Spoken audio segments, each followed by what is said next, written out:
Hey everybody, Qroo here. Welcome to the channel. Direct and indirect object pronouns in Spanish can be a very challenging subject for English speakers learning the language. A big part of that challenge involves word order. When do these object pronouns go before the verb? When are they attached to the verb? And when you have indirect object pronouns and direct object pronouns, which one goes first? I know it can seem complicated and overwhelming, but don't worry. I'm going to simplify this subject by breaking it down into some basic patterns or rules that will be easy for you to remember, all right? First things first, some folks watching may not know what direct and indirect object pronouns even are, so here they are in Spanish. Our direct object pronouns are me, te, lo, la, nos, os, los, and las. And you folks who are studying European Spanish and are so interested in vosotros, you'll notice I added os. I didn't used to do that because I speak Latin American Spanish, so that's for you folks. Our indirect object pronouns are identical except for the lo and la are gone, it's le, and the los and las are gone, it's les. Otherwise, they're the same. Direct object pronouns and indirect object pronouns, which we'll be calling DOP and IOP respectively, take the place of an object in the sentence. Veo a Maria. I see Maria. La veo. I see her. La is referring to Maria, right? That's an object pronoun. The big difference between direct and indirect object pronouns is that indirect object pronouns are showing the action is occurring to someone or from someone, or somehow the action is affecting them. Now, I know that sounds, kind of confusing. In most cases, the direct translation will be to someone. Le dije que yo no quería ir a la playa. I told him or her that I didn't want to go to the beach. So see that le up there in front? That is our indirect object pronoun. And what it's literally saying is like to him or to her, I said that, okay? That's the indirect object pronoun. That's a very brief introduction to our DOPs and IOPs. Remember, that's direct object pronouns, indirect object pronouns. I'll be saying that a lot because it's just quicker. The point of this particular video is not to teach you how to use your DOPs and IOPs. It's to teach you about the word order, where to put them. If you don't know anything about them and you want to learn more, I do have videos dedicated to that subject, okay? You can always just go to my channel and you can search through the videos. You can type in like object pronouns or pronoun or something like that, and they're going to come up. All right, so on to word order with our DOPs and IOPs. We're going to start with placement in the sentence. Where are we even going to put these things? All right. Now, rule number one, they can always go before a conjugated verb. Veo el libro. Lo veo. I see the book. I see it.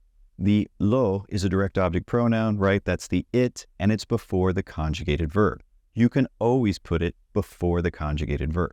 Generally speaking, there are two occasions when we're actually going to be attaching it to the verb, and one of those is that we can attach our DOPs and IOPs to an infinitive, which is an unconjugated verb, if we have one, right? So take a look at this example. Let's say we're still talking about the book, el libro, right?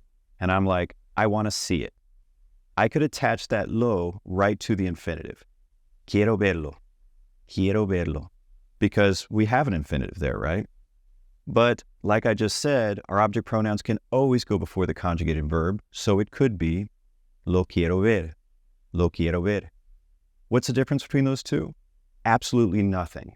You choose, okay? Whichever one you like better. We can also attach our DOPs and IOPs to the gerund, okay? And don't let the English grammatical terms scare you.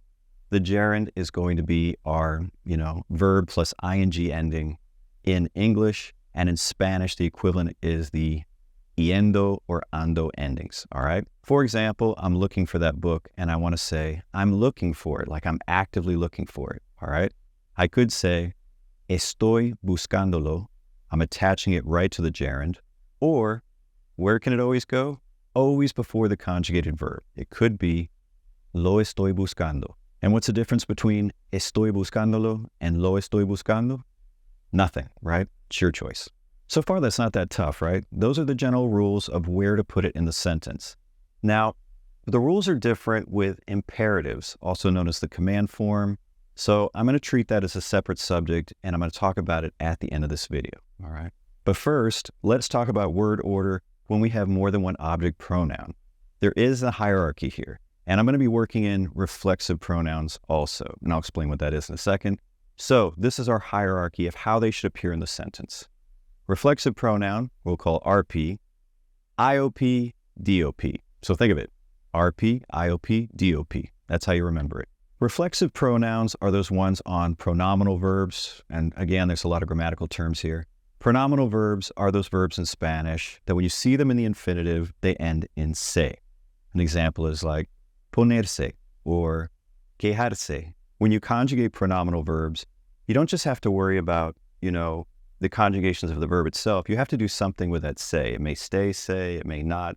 Those are reflexive pronouns. And they're similar to IOPs and DOPs. They're a little different. Reflexive pronouns are me, te, se, nos, os, and se. Don't worry, I'm going to give you some examples. I know right now you're like, that's a lot of pronouns, Paul. How am I going to keep track of this? What are we remembering? RP, IOP, DOP. So here's an example putting it all together, okay? Did you put your shirt on? Yes, I put it on. Now we're going to be using a pronominal verb here, ponerse, for to put your shirt on. ¿Te pusiste la camisa? ¿Te pusiste la camisa? Did you put your shirt on? Now in English I'm saying, did you put your shirt on? Because that's generally what we say. But in Spanish, literally it says, did you put the shirt on? And that's a very common thing in Spanish when you talk about body parts or articles of clothing, to use a definite article and say the instead of your. Because who else's shirt will you be putting on? And if you were putting someone else's shirt on, you could specify it. Just a little extra tidbit there for you. All right. Yes, I put it on. Okay? Sí, me la puse. Sí, me la puse. So what do we have going on here? What is that me? That's from our reflexive pronoun, right? And that comes first because it's RP, IOP, DOP. There's our RP. What comes next? La. That's our DOP. What is la referring to? The shirt. Here's another one. Did you give Maria the information? Yes, I gave it to her. ¿Le diste la información a María? Sí, se la di. Let's talk a little bit about our word order here. Start right up there at front, you see le. That is an indirect object pronoun, right? And it's gone where? In front of the conjugated verb, le diste. You don't have any other option there, right? There's no infinitive, so it just goes before the conjugated verb. Let's move on to the next part. Sí, se la di. This one might have thrown you off a little, seeing that se there. Se is actually our IOP here, okay? And la is our DOP. The se is the to her part, and the la is the it part, referring to the information. So I know some of you are already like, Paul, where did that se come from? That's a reflexive pronoun, isn't it? I know that se really throws people off because they think it is a reflexive pronoun. And it is, but not here. You see, le turns into se before a DOP. That's the rule, so I'll say it again because it's really important. Le turns into se before a DOP. That avoids the awkward sound, like instead of le la di, it becomes se la di. Again, I have videos that cover this very topic in more detail, so you might want to watch those after this one. So let's do a recap now. Word order basics. DOPs and IOPs can appear before a conjugated verb or attached to an infinitive or a gerund. Not that tough, right? Word order hierarchy among the pronouns. Reflexive pronoun, indirect object pronoun, direct object pronouns, RP, IOP, DOP. Piece of cake, right? You got this. All right. Now let's talk about those imperatives. Imperatives are also known as the command form. When you're telling somebody to do something or not do something. All right. You're not asking them. You're telling. We're going to break it down into affirmative commands and negative commands because they're handled differently. If you have an affirmative command, meaning you're telling someone to do something, our RPs, IOPs, DOPs will be attached to the verb. And they will still appear in that hierarchy that I showed you, okay? You don't have to learn another hierarchy. Just know they're attached to the verb, all right? Give me the book. Dame el libro. Give it to me. Dámelo. In our first sentence, give me the book. Dame el libro. Who are you giving it to? To me. Okay, so that's my IOP, and it's attached right to the verb. And give it to me, dámelo, we have the IOP and DOP in that order, right? What is lo referring to? The book. Let's take a look at one that uses a pronominal verb, right? Put on your shirt. Ponte la camisa.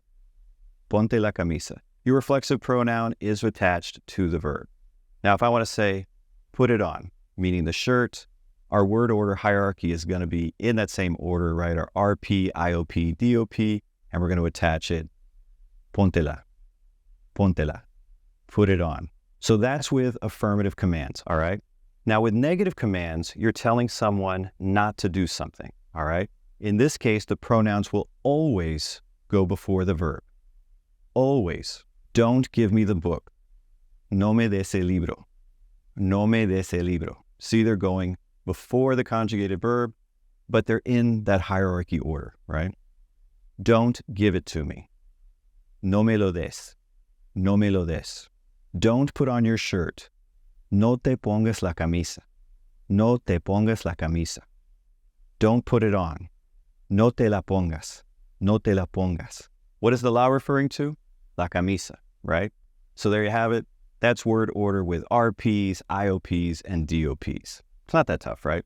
I gave you some simple rules to remember, so you'll always put them in the right place in your own sentences. Well, that's it for today. If you enjoyed the video, just do me a favor and give it a thumbs up. And until next time, hasta luego.